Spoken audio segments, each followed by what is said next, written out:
हिंदू पंचांग के अनुसार सावन साल का 5वां महीना है। इस महीने में भगवान भोलेनाथ की आराधना करने का विशेष महत्व बताया गया है। इससे व्यक्ति को सभी परेशानियों से छुटकारा मिलता है। अगर आप सावन में शिव जी की आराधना कर रहे हैं तो आपको कुछ नियमों को ध्यान में रखना जरूरी है। भगवान शिव के अभिषेक के लिए हमेशा गंगा जल या शुद्ध जल या फिर गाय के दूध का इस्तेमाल करें। शिवलिंग का जलाभिषेक करते समय इस बात का ध्यान रखें कि जलधारा पतली और धीमी गति से शिवलिंग पर गिरनी चाहिए। साथ ही जलाभिषेक के समय अपना मुख पूर्व दिशा की ओर रखें। इस दिशा में ही बैठकर या झुककर ही शिवलिंग का जलाभिषेक करना चाहिए। भूलकर भी सीधे खड़े होकर जलाभिषेक न करें, इससे जलाभिषेक का पुण्य फल नहीं मिल पाता है।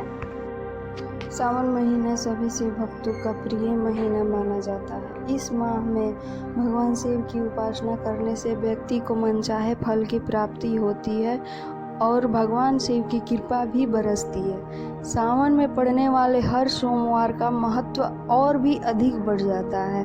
इस दिन भगवान भोलेनाथ की पूजा अर्चना की जाती है और उनके निमित्त व्रत रखा जाता है। ऐसे में अगर आप सावन माह में भगवान शिव की पूजा कर रहे हैं तो पूजा के दौरान बहुत से नियमों का ध्यान रखने की आवश्यकता है।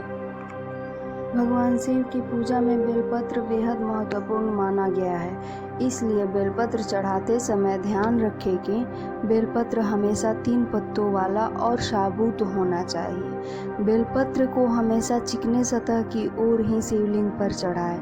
साथ ही इस बात का विशेष ध्यान रखें कि शिवलिंग पर तुलसी, सिंदूर, हल्दी, नारियल और केतकी के फूल बिल्कुल भी नहीं चढ़ाने चाहिए।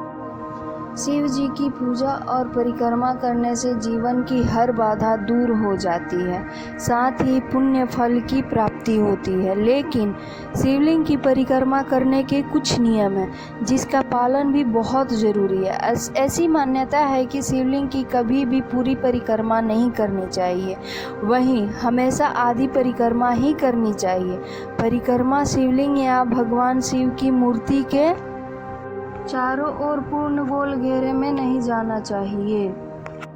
अगर आप सावन में शिवलिंग की पूजा के दौरान परिक्रमा करते हैं तो इस बात का ध्यान रखें कि शिवलिंग की परिक्रमा पूरी न करें। हमेशा शिवलिंग के बाईं ओर से परिक्रमा शुरू करें और अर्धचंद्राकार में चक्कर लगाने के बाद वापस अपनी जगह पर आ जाएं। साथ ही ध्यान रखें कि शिवलिंग के अभिषेक के दौरान जहां से जल नीचे की तरफ गिरती है तो उसे कभी न लांघें। धार्मिक मान्यता है कि शिवलिंग की परिक्रमा के दौरान जल स्थान या जलधारी को भूलकर भी नहीं लांघना चाहिए, क्योंकि शिव जी पर चढ़ाए गए जल में शिव और शक्ति की ऊर्जा का अंश आ जाता है, जिसके चलते उसे लांघने से कुछ मुश्किलों का सामना करना पड़ सकता है। धर्म शास्त्रों के अनुसार शिव जी की परिक्रमा दाईं तरफ से गलती से भी न शुरू करें। यह शिव जी की आधी परिक्रमा कहलाती है।